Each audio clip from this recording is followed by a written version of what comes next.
Bonsoir, voici l'analyse technique du CAC 40 pour le 26 juin. Donc avant de commencer, toujours pareil, la mise en garde sur les produits que l'on ne connaît pas, soyez très prudents.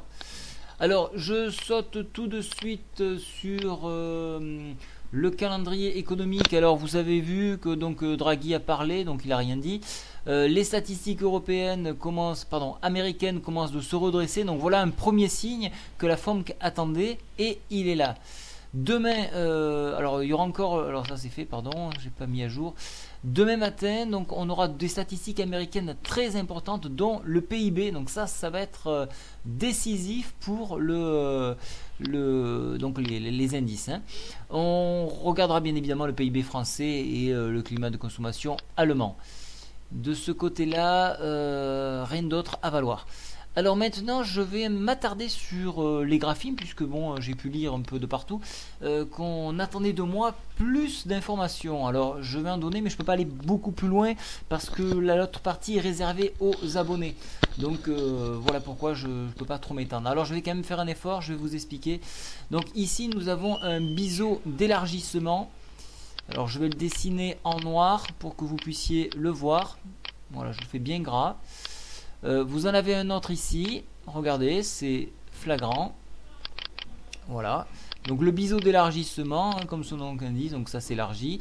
Et vous allez chercher les points extrêmes pour rebondir. Voilà pourquoi j'ai proposé donc de jouer la hausse sur ces niveaux-là. Voilà pourquoi j'ai joué la hausse sur le SPI 500 aujourd'hui.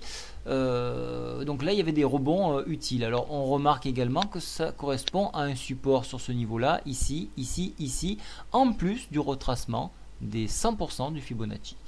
Alors bien évidemment en cassure on irait chercher ce niveau là, ça c'est une évidence. Alors pour plus de clarté je vais enlever au moins celui-ci.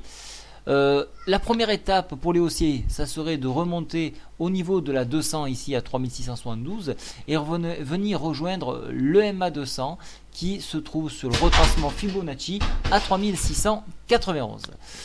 Par extension bien évidemment rejoindre la médiane de la fourchette Andrews sans mettre dessiné 3791.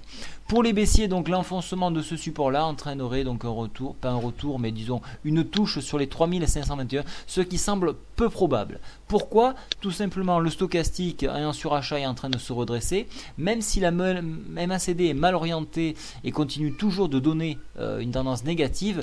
Ici nous avons quelque chose quand même de très significatif avec une défense, une ombre très allongée donc qui représente la puissance bullish, donc la puissance des acheteurs. Voilà pourquoi on devrait remonter, d'autant plus que nous réintégrons la Bollinger ici. Donc première étape, les deux MM200, le MA200, MVA200, pourquoi pas la MM7 ici, MM10 pour moi, 3735 et rejoindre la médiane de la fourchette Andrews. J'espère que cette fois-ci ça a été un petit peu plus détaillé, que cela vous a plu, mais n'oubliez pas, le plus d'informations que vous pouvez trouver, c'est sur la newsletter que vous pouvez retrouver ici dans la partie abonnement, newsletter. Et ici donc vous avez donc la partie swing. Bien évidemment à ce moment il y a une offre toute particulière sur l'abonnement du robot, donc il y a détection 15 minutes, 30 minutes et journalière sur les indices et également toutes les paires de FXCM où vous pouvez prendre un abonnement, commencer par un mode démo mais après passer au réel. Bonne soirée à tous, au revoir.